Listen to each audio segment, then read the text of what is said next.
Hi, this is a continuation of this Bendix compass coupler, which was used in a Boeing 707.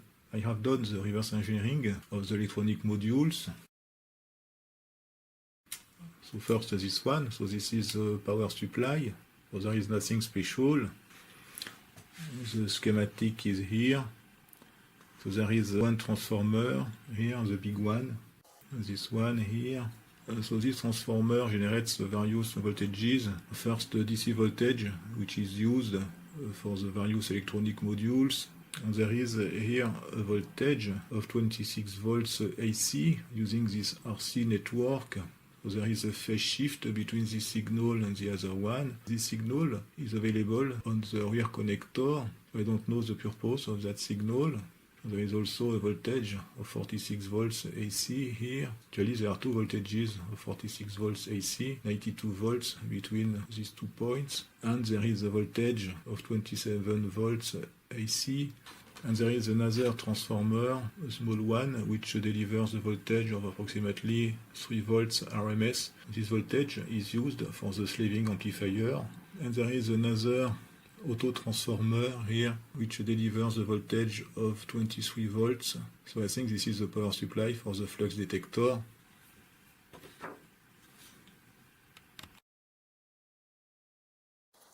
The next module is this one. So this is the module of the second device I received 2 days ago. By the way, it is in much better condition than the first one. So this module permits actually to convert the 800 Hz signal of the flux detector into a 400 Hz signal, which will be fed to the input of one servo control amplifier. So actually the input of the device is the output of the final synchro transformer.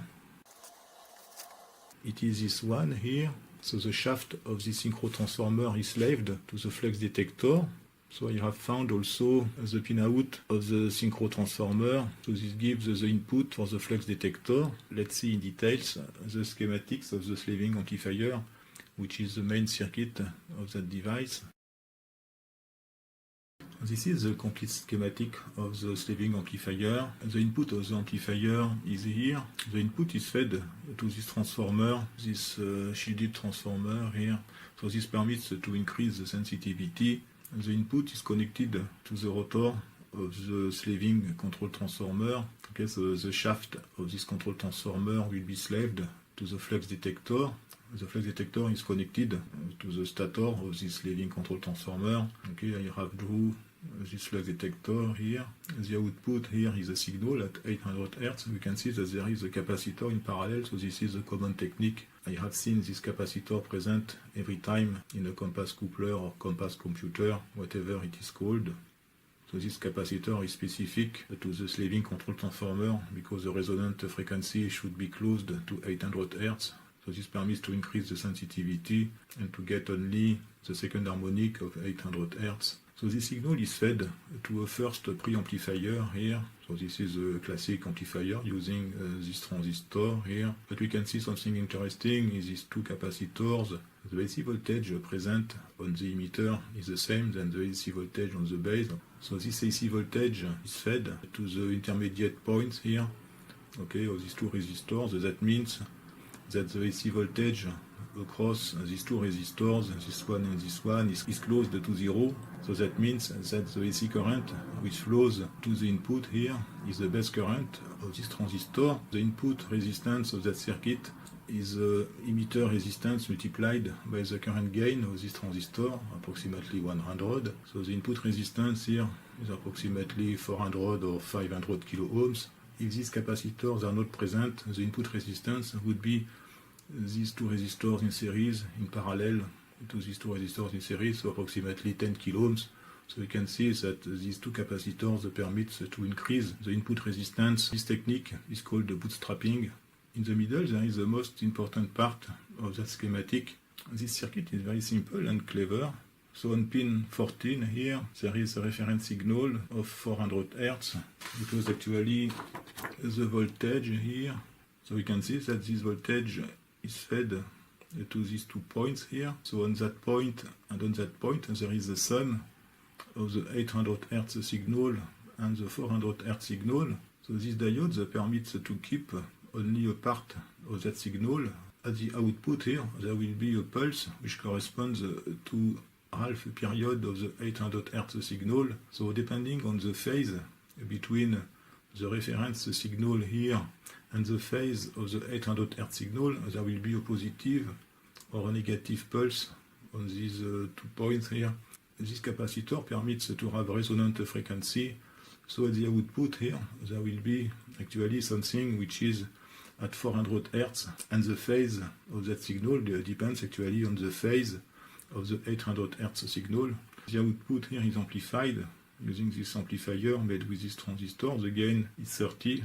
The gain is the ratio between these two resistors, 39 kilo ohms and 1.3 kilo ohms. Okay, this resistor is short-circuited in AC.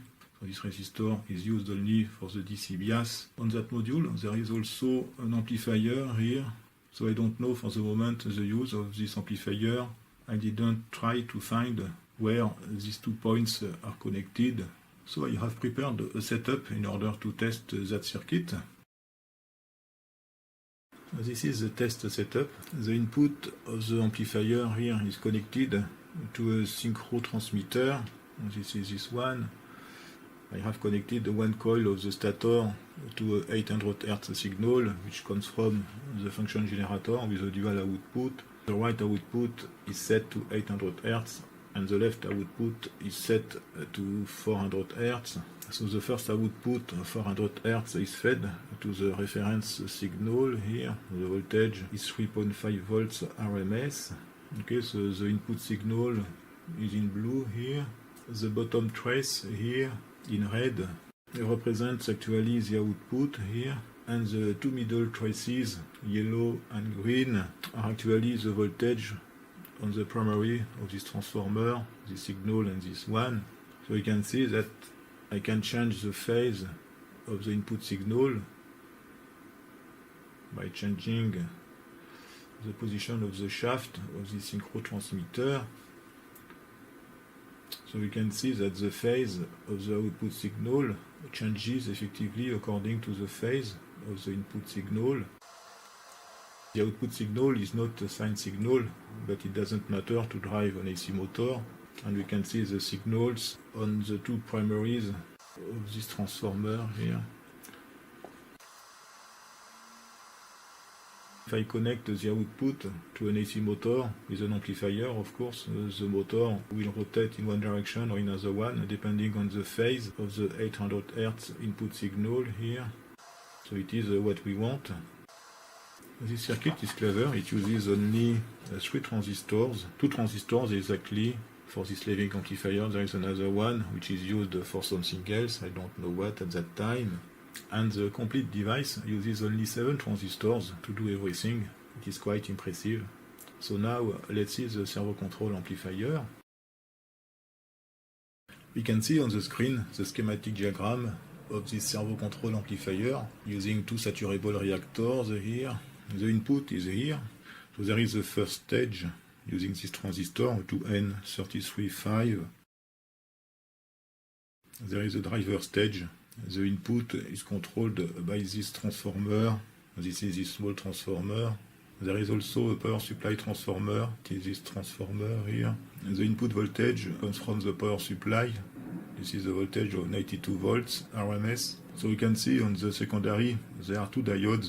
So we can see in order to have a DC current flowing through this coil, we need here a positive alternance, and at the same time we need here a conduction of this transistor, and the conduction of this transistor appears for a given alternance of the input. So for a given input alternance we will have either a current flowing through this coil or through the other one. When the input voltage is null, in that case there is a DC bias current which flows through these 2 coils here. This bias current permits to increase the sensitivity. The current bias is set in order to be just below the saturation of these saturable reactors. You can see that when there is a current flowing through L1, these 2 coils will be saturated. The current path will be like that, otherwise the current will flow in the other direction.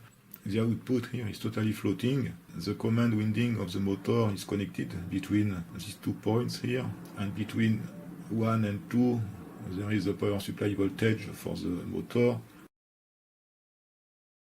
This is the test setup for this magnetic servo control amplifier. I have connected the output here to this motor. The power supply here is 26 volts AC. The input is connected to a synchro transmitter, this one. The primary here is connected to an AC voltage of 92 volts. And we can see that this thing works. Okay, you can see that I can change the direction of rotation using this synchro transmitter.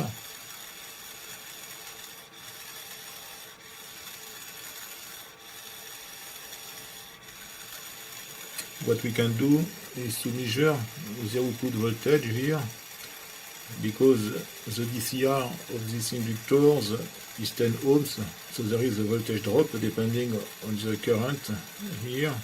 Output voltage is between pins 3 and 4. Okay, the voltage is 7 volts.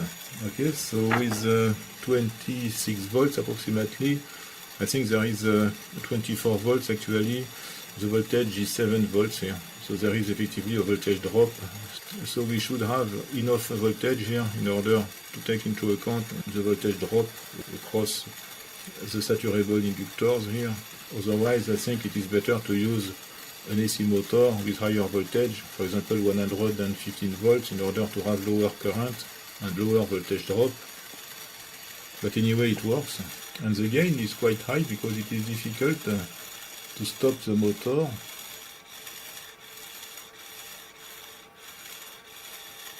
That's all for today. Thank you for watching and see you next time. Bye bye.